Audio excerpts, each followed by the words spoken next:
तो घोसी का उपचुनाव कई मायनों में खास रहा। पहले तो यहां बीजेपी ने समाजवादी पार्टी से आए दारा सिंह चौहान को अपना प्रत्याशी बनाया और फिर ओम प्रकाश राजभर को चुनाव प्रचार में मैदान में उतार दिया। लेकिन दोनों ही नेता बीजेपी को जीत दिलाने में नाकाम रहे और इसका असर ये हुआ कि घोसी की सीट समाजवादी पार्टी बड़े ही मार्जिन से जीत गई। ऐसे में सवाल उठता है कि आखिर दारा सिंह चौहान चुनाव हार कैसे गए।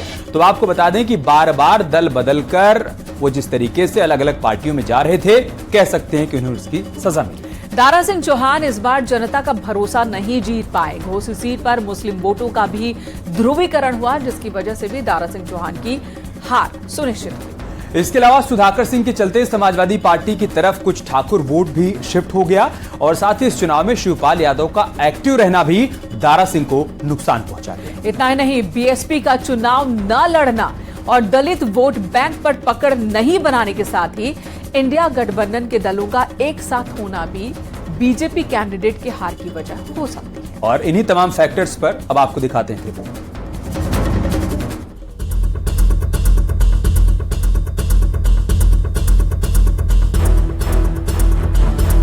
घोसी का विधानसभा उपचुनाव, जिसमें बागियों का बोलबाला था, लेकिन परिणाम कुछ ऐसे आए कि दारा सिंह और ओम प्रकाश राजभर की नैया नदी किनारे गोते खाने लगी। चाहे बीजेपी के सहयोगी ओम प्रकाश राजभर हो या फिर संजय निषाद या फिर समाजवादी पार्टी का दामन छोड़ बीजेपी में शामिल हुए दारा सिंह चौहान, जो अपनी सीट भी बचा नहीं सके क्योंकि जातीय समीकरण के लिहाज से दावा जीत का किया जा रहा था।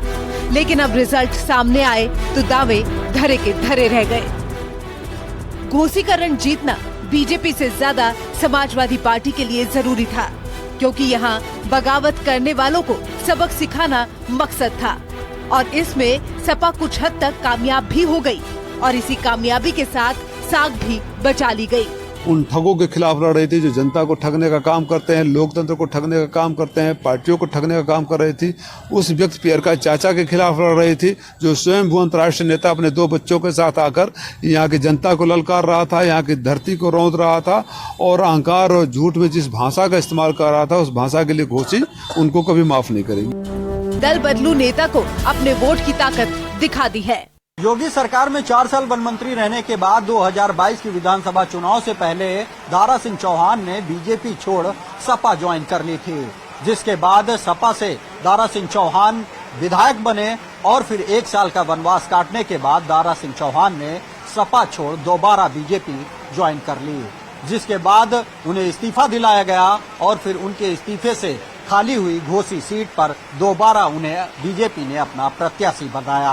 लेकिन इस बार घोसी की जनता ने ये दिखा दिया कि उसकी पसंद दल बदलू नेता नहीं है। घोसी विधानसभा उपचुनाव में दारा सिंह चौहान का राजनीतिक भविष्य भी अब दांव पर लग गया है। चर्चा थी कि वो चुनाव से पहले मंत्री बनाए जाएंगे, लेकिन ऐसा नहीं हुआ। फिर बात चुनाव जीत के बाद मंत्री बनाने की उठी, लेकिन अब वो चुनाव हार चुके हैं और यहीं से दारा सिंह चौहान का राजनीतिक भविष्य अधर में फंस सकता है।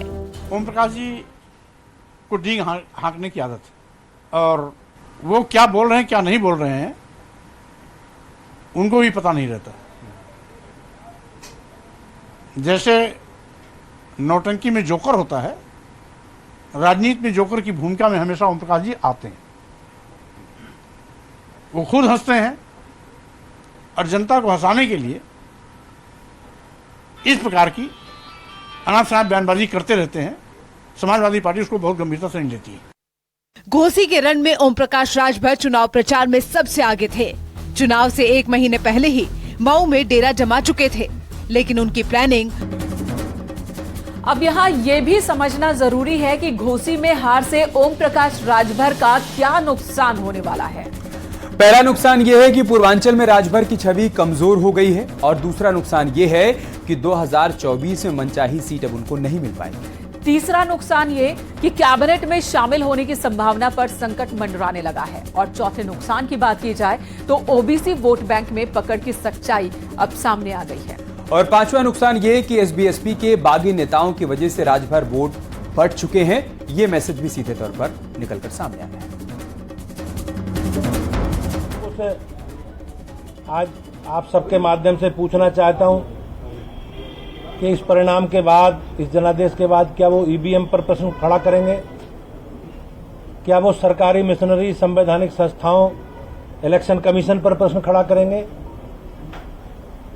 मैं जो भी ये परिणाम आया, हम लोग एक राजनीतिक दल के नाते आपस में बातचीत करके इस परिणाम की समीक्षा करेंगे। हम उसका स्वागत करते हैं और एक बात जरूर कहूंगा कि ईवीएम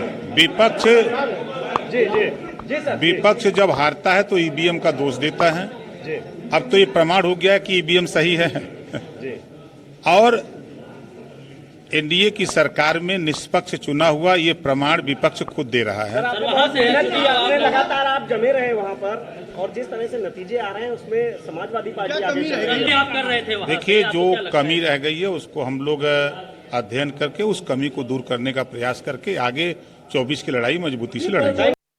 देखिए, इसके जवाब तो सब आपके सामने है, लेकिन मैं अपनी जिम्मेदारी लेता हूं। मैं 43 गांव में निषाद है और उसमें मैंने 40 गांव में जीत दर्ज कराई, 80% वोट पाए और 3 गांव में हारे भी हैं, तो एक नेता की वजह से। नहीं, कुछ नहीं असर। केंद्र का चुनाव है, राष्ट्रवाद और देश के विकास और देश की समृद्धता और उसको एक ताकत के साथ रखने का चुनाव है और मोदी के नेतृत्व में 39 पार्टियों ने इकट्ठा हुए हैं और इस राष्ट्र को फिर से विश्व गुरु बनाना है, फिर से अर्थव्यवस्था में तीसरे नंबर पर लाना है, फिर गरीब कल्याण योजनाएं नीचे लाना, विकास